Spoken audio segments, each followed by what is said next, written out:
Olá, são 7 horas e 15 minutos e vamos agora diretamente para as suas mensagens. Muitas chegando aqui no programa nesta sexta-feira 13. Vamos então a elas novamente, dando esse espaço de interatividade que a gente gosta muito. Vamos lá, chegando na tela então, as últimas mensagens da edição de hoje, desta sexta-feira aqui do programa. Sobre os vereadores não comparecerem na Câmara, a culpa é da população que vota sempre nos mesmos. Não há renovação. Moro em Cuiabá há 12 anos e só vejo os mesmos. É o Vitor Niero pedindo aí atenção nas próximas eleições. Bom, daqui 2 anos então, viu gente? Pode ter modificação. E tem muitos que vão aí tentar uma vaga lá para a Assembleia, então fique de olho. Vamos lá, bom dia bancada. A culpa disso tudo é nossa, que colocamos esse bando de desocupados lá dentro e eles sabem que não dão nada. Se o povo não mudar o jeito de votar, é não começar a se conscientizar. A tendência é só piorar para todos. Madalena, do bairro Altos da Serra, pedindo consciência aí, então, dos eleitores, porque só os eleitores podem mudar essa situação. Bom dia, bancada. Cuiabá tem o passe estudantil 100%. Alguém precisa pagar. Valmir Molina, Centro-Sul de Cuiabá. Ninguém está criticando, não, viu, o subsídio, porque isso acontece em todo o mundo. Mas é preciso ter transparência e explicar, porque além das empresas receberem esse subsídio, esse reajuste, é isso que nós estamos tentando questionar aqui, tá bom? Não é contra o subsídio, não. Vamos lá, tem mais mensagem chegando na tela então. Bom dia. Enquanto os vereadores estão tendo vale combustível, os servidores públicos municipais e municipal está sendo tirado a insalubridade. É uma vergonha. Quem mais trabalha, mais tira. Insalubridade, bom, uma novidade aqui, nós não estamos sabendo disso. Vamos checar então essa denúncia, viu? É grave.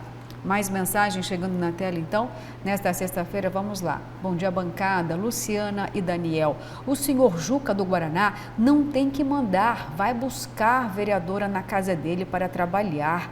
E tem mais, tem que colocar uma lei para acabar com esse trabalho online, porque ele não foi eleito online, não. Nós levantamos cedo e enfrentamos e perdemos um dia das nossas vidas para elegermos.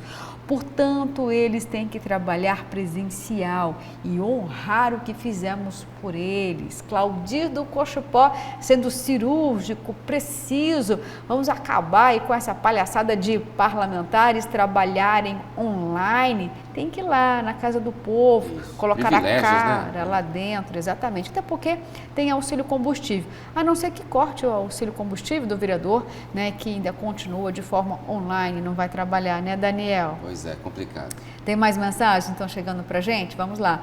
Bom dia. Verifiquem qual os verdadeiros donos destas empresas de ônibus coletivos. É o Geraldo do Cochipó. Aí, olha só, o ônibus aí na mira da população, nem a secretaria. Vamos lá, aqui em Rondonópolis, o vereador até vai, mas na hora de votar, ele sai da sala, covarde. Olha, aconteceu isso na Assembleia, né, Daniel? Com as PCHs, viu?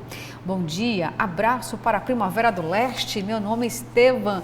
Melhores notícias do estado. Opa, é aqui mesmo, viu? Linda Bom dia para todo mundo aí de Primavera do Leste. Bancada, infelizmente, nós temos memória, às vezes fraca. A economia está a nível mundial com os custos elevados e devemos lembrar que a economia a gente vê depois, o depois chegou. Discurso principalmente quem não se interessa o mínimo com o povo. Vocês viram a pesquisa sobre a catástrofe do Fica em Casa? Não reduziu quase nada nas mortes. Olha só, gente, o momento é de agir, né? Não só de ficar com as velhas desculpas, né, Daniel?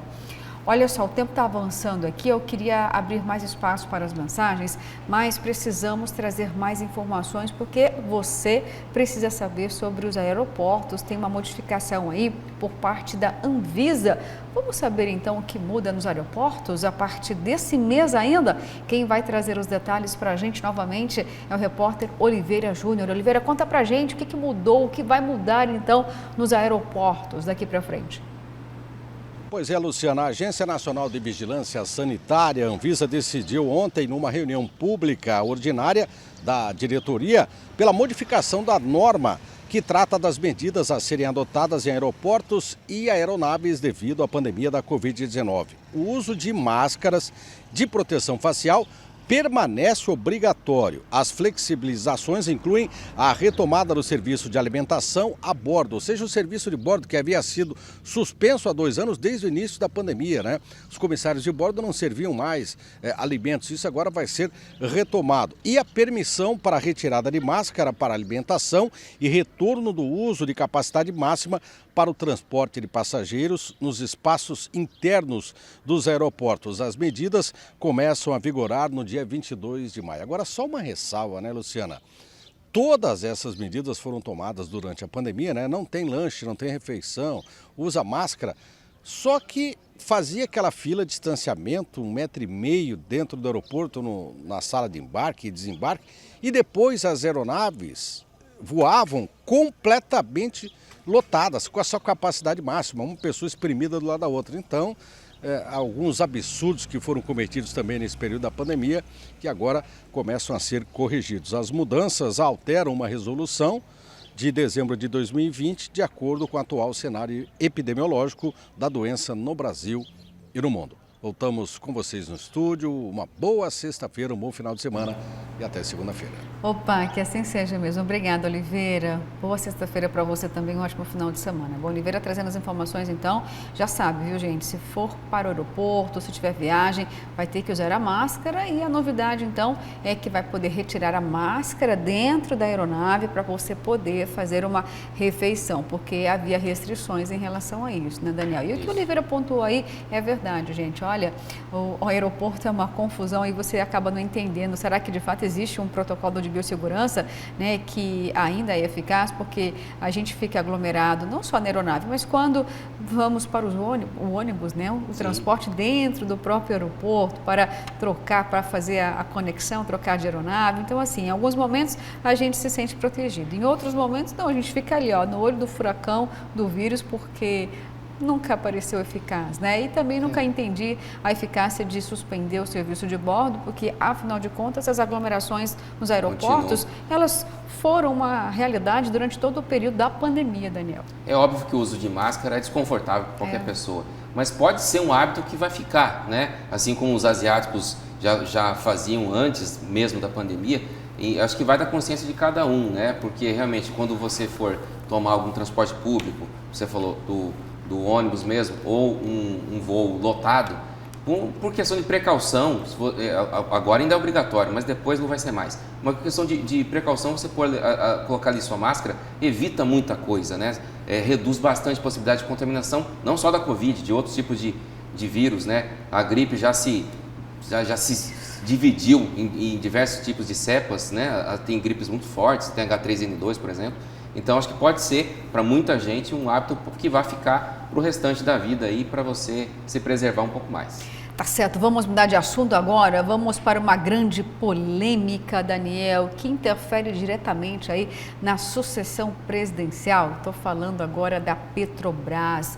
Olha só, você sabia, com certeza, sim, Daniel, você em casa também, que nesse primeiro trimestre do ano, a Petrobras, ela faturou mais de 44 bilhões, Daniel. E aí você contando o dinheirinho aí para abastecer o veículo.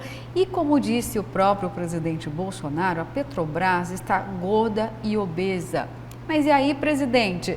E esse dinheirão todo aí, porque ela é de economia mista. Então, se ela é de economia mista, privada e pública, tem um bom recurso aí que vai diretamente para o governo federal. E não existe nenhum fundo de compensação para que a gente possa pagar menos na hora de abastecer. E aí o presidente, mandando um recado de que está tentando resolver essa solução, esse problema, trouxe aí como uma possível solução um novo ministro, o Adolfo Saxida, que caminha juntamente com o ministro da Economia, Paulo Guedes, rumo aos estudos para a privatização da Petrobras. É o assunto que mais ventila no momento, está incomodando inclusive aliados do governo, como o próprio presidente do Senado, o Rodrigo Pacheco.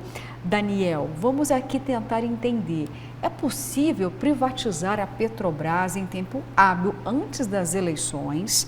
E mais, a privatização seria capaz de fazer com que tivéssemos valores mais acessíveis dos combustíveis ou é só uma maneira do governo falar? A Petrobras não é mais de responsabilidade do governo para tentar descolar todo esse desgaste do governo federal com a Petrobras. Porque vamos lembrar aqui, a Petrobras trouxe aí um grande escândalo no governo de Lula. Não foi Lula que saqueou a Petrobras, não foi a Petrobras que derrubou a Dilma Rousseff e agora mais uma vez a Petrobras abalando o governo de Jair Bolsonaro. Então eu quero entender, a privatização seria para o governo se livrar da Petrobras e ficar como o bonzinho dessa história, não tenho culpa, não posso resolver, é da iniciativa privada ou não? É para ajudar os brasileiros. Como que você conseguiria entender isso tudo, Daniel? Esse assunto, privatização da Petrobras, agora só tem um nome, factoide.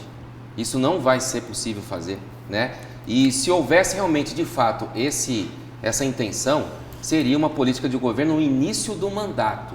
Isso, olha, o Paulo Guedes e o próprio Saxida estão juntos no Ministério da Economia desde o início.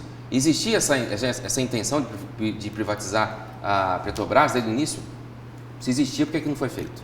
Né? Agora nós estamos no final, está acabando o mandato do Jair Bolsonaro e eles aparecem com essa proposta totalmente descabida, que não vai ter eco nenhum no Congresso, viu? Nem mesmo com o Centrão ali caminhando junto do Planalto, isso não vai, essa ideia não vai avançar no Legislativo. Então, o Paulo Guedes gostou dessa mudança aí, porque o Bento Albuquerque era uma pessoa que apresentava resistência a ele ali dentro, entrou um aliado dele, mas com esse discurso aí que, para mim, a única intenção é de desviar o foco mesmo e o governo federal tentar se descolar desse pepino, desse abacaxi grande que tentar explicar o preço dos combustíveis e de não controlar a escalada dos preços da Petrobras. Eu volto a dizer, você citou esses 48 bilhões, né? 44 bilhões de lucro da Petrobras. Existia alguma vontade política séria, forte, de segurar o preço do combustível? Por que não foi feito, então, um fundo de equalização, um fundo de compensação desse preço? Porque olha o tamanho desse lucro. Vamos lembrar, quem é o principal acionista da Petrobras? É a União. Então, desses 44, 22 bilhões, pelo menos, vão para os cofres da União. Uma conta fácil de fazer, né, Daniel? Bem fácil de fazer. A metade. Isso falando do lucro só de agora, e do ano passado, e dos outros anos, já era para ter feito, se existia realmente essa intenção de equalizar, de segurar o preço dos combustíveis, por que não foi feito um fundo com parte, não tudo, com parte desse lucro bilionário? Já chegaria agora, o governo federal lançaria a mão desse dinheiro para segurar, olha, agora vou subsidiar, vou intervir para segurar aí em prol da população. Não existe esse fundo. Eu não estou nem falando de paridade cambial, não estou falando de questão de dólar, estou falando desse lucro absurdo, bilionário que o próprio presidente xinga, né? Mas ele tem, isso entra nos cofres, né?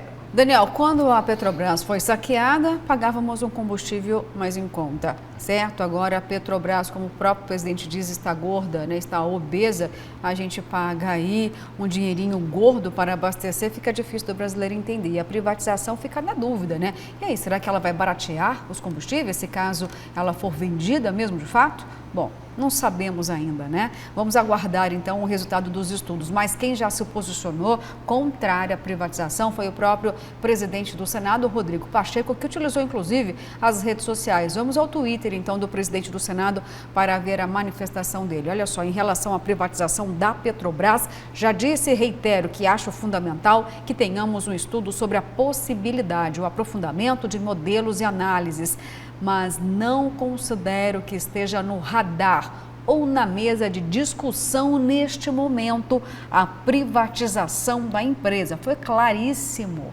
não vê nem ambiente nem espaço e nem tampouco se de fato seria a melhor solução. É um projeto muito complexo, não pode fazer no afogadilho, né? No final de um mandato. Exatamente. Bom, e também é claro que a oposição vai tripudiar em cima desta movimentação da Petrobras. Vamos então ao Twitter do pré-candidato Ciro Gomes. Vamos ver o que ele postou nas redes sociais a respeito da Petrobras. De tão grotesca, subiu ali um pouquinho. Claro que o sonho destes canalhas é mesmo vender a Petrobras, prejudicando o Brasil e beneficiando a si mesmos e a seus sócios. Mas não tem mais tempo nem força. O povo não vai deixar. Olha só, ele fez inúmeras postagens a respeito da Petrobras, colocou um pouquinho mais acima ali outra cortina de fumaça na tentativa inútil de desviar a atenção dos preços extorsivos dos combustíveis. A farsa deu chabu e mostrou que o governo está falhando até na sua maior especialização, a produção de fake news. Olha aí, Ciro soltando o verbo, criticando duramente essa movimentação de privatização da Petrobras, Daniel. Nós podemos analisar um pouco melhor na segunda-feira, mas o Ciro traz uma informação importante, a gente pode estudar isso nesse fim de semana. Ele diz que o PPI, que é esse programa de paridade aí do cambial, não é lei, é do Executivo. Então, se o governo federal quisesse mudar essa política de paridade com o dólar, já teria feito. Segundo o Ciro Gomes, ele disse que vai fazer isso, o próprio Ciro Gomes. É uma promessa dele. Tá certo, gente. Olha só, são 7h31, acabou o programa. Agradeço aqui a sua companhia, agradeço muito também, Daniel, a sua presença aqui. Segunda-feira o professor Haroldo Arruda estará de volta. E eu vou encerrar, gente, a edição de hoje parabenizando Várzea Grande, porque domingo é aniversário da cidade industrial que completa 155 anos, 15 de maio. Então, parabéns antecipado aí para a nossa querida Várzea Grande. Tenham todos, gente, um excelente final de semana e até segunda-feira.